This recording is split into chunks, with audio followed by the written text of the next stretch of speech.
The Western Hooded Pitta is a bird species with 12 recognized subspecies. It measures about 16 to 18 centimeters in length and weighs between 65 to 69 grams.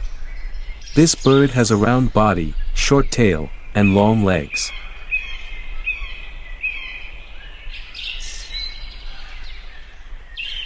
The Western Hooded Pitta is distributed from India to southwestern China, Southeast Asia, the Philippines, Sulawesi, the Greater Sunda Islands, and New Guinea.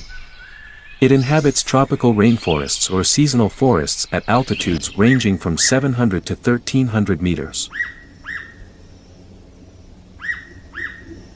These birds are commonly found foraging in the damp forest floor and near water sources. Their diet consists of insects, including beetles, weevil larvae, ants, earthworms, and occasionally seeds and fruits. While foraging, they use their feet to flip over fallen leaves and twigs to search for food.